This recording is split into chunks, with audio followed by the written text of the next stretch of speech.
Eric, your bearded tool guy. This is my Flex FX 1231 compact hammer drill with a 2.5 battery.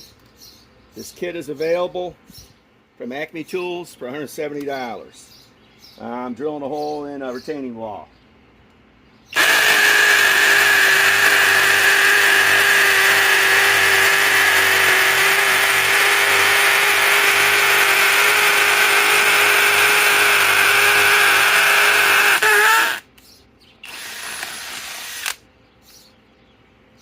Not a bad drill. Still got 4 battery strings.